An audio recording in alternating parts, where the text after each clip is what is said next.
I'm Natalie, I'm a project manager. I work for a strategic development company. Within the strategic side, I'm responsible for managing, procuring infrastructure contracts which deliver utilities and roads, sewers to service land parcels for house builders. Typical tasks and responsibilities in my role would include the placement of a contract for an infrastructure contractor, such as a road that needs to be built on the development. That will include the delivery of the drainage, the utilities. I'll manage that contract in terms of changing instructions, and if there's any variations to it, we will also have to do the financial management of that contract too. We will also have the potential for commercial plots to be built on the development, where the project management side of our company can be involved, and that will involve the management again of a contract, but it will be of a main contractor building a building rather than a road. As a summary, these are the types of tasks that you can expect to have to carry out as a project manager: attending meetings, compiling valuations, putting meeting minutes together, generally coordinating a number of consultants on site to get the end result that you want and the team want, and internal reporting for the company as well. So in terms of the project management role itself, that can differ between a main contractor's project manager and a strategic development project manager and a client-side project manager. For example, they will have different items to manage. Some client-side project managers have to manage frameworks and frameworks only, whereas a main contractor project manager will be project-based, or might not be. They might have a few projects to manage. It can vary quite a lot. So if you are going to go into that, I would highly recommend that you research the company that you're going to work for and see if you can get a standard job description for a project manager from them.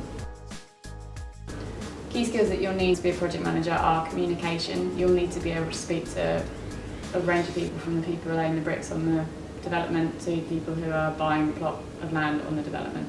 So communication is really important, to be able to speak to a whole breadth of different people and get the message across in a way that they will understand and you get the result that you want.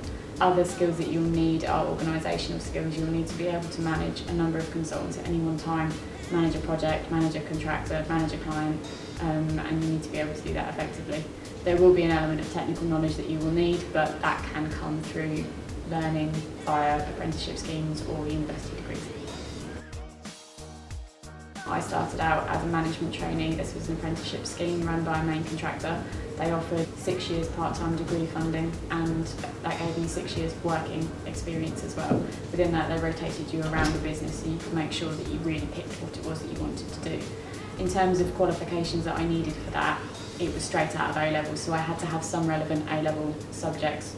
For me, it was design technology. That was the only thing that was available at the time. It will depend on the company that you go for as to what they will offer you and what their minimum requirements are. Some companies offer you graduate schemes whereby you have to have a degree for it. Some will take you from A-level, some will take you from HND level. It does depend, but as a minimum you need A-levels. University or apprenticeship? I personally would say apprenticeship is a better option because you gain life experience through working with colleagues who are far in advance of your years and they've got far more experience under their belt. You can gain knowledge from them, as well as the theoretical knowledge that you'll get from doing your course part-time through university or college, or however the course takes its shape. In terms of life progression, I would say apprenticeship because it's helped me personally get ahead in life. I've come out of my apprenticeship scheme with no student debt, and I've been able to get on the housing ladder early, which has helped me. Part of me wishes that I went to university for the social side of things, as you do miss out on that, but in my opinion, it's not the be-all and end-all of everything.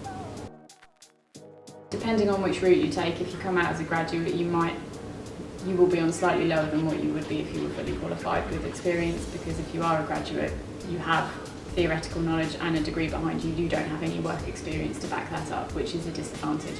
If you go through a work experience and then into an apprenticeship placement, your wages might be slightly lower than you would like, but you also have to bear in mind that the company that you'll be working for will be paying your fees, which are quite hefty these days.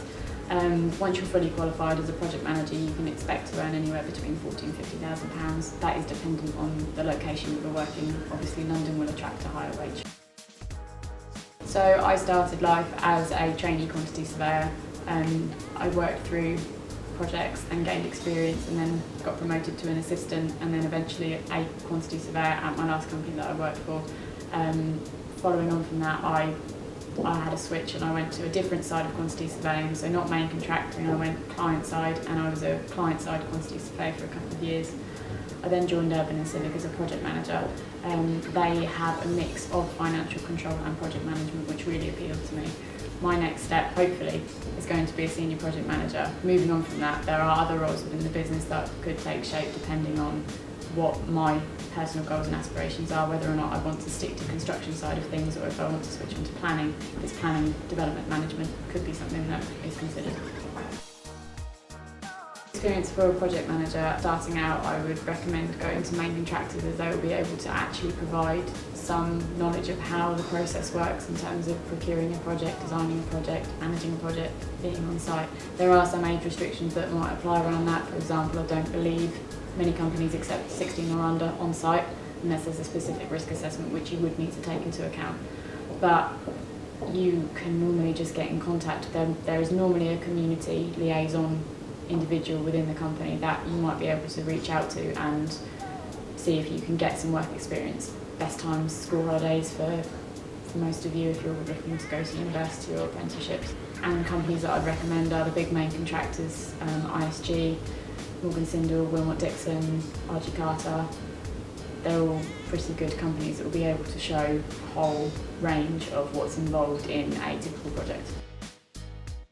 I enjoy project management in terms of building a building because I like seeing drawings actually come to life and seeing the details actually on site and being able to walk around that room or that hall or whatever. It's nice to be able to see it and be there. In terms of project management on a strategic development site, it's more of the concept of watching an idea be refined, go into planning and actually watch it being delivered, and then speak to the person that lives in that house at number 22 and know that they love living at Alconbury or any other strategic site that you might work on, and know that you've played a part in making their home.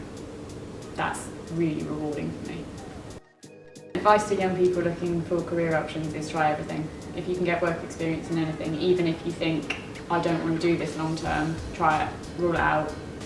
And if you want to know a bit more about something, you've got the opportunity to ask people who have got experience in there, who've been doing the job for 10, 20 years and can give you pros and cons and maybe answer questions that you might not be able to get answers to on the internet.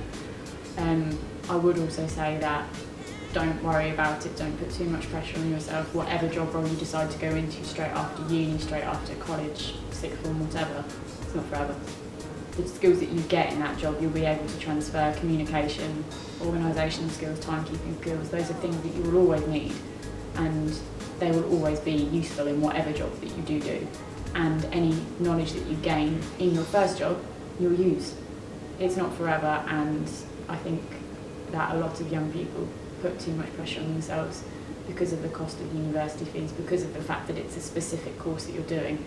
It doesn't mean that if you do a degree in history that you have to become a historian. You could transfer that knowledge somewhere else.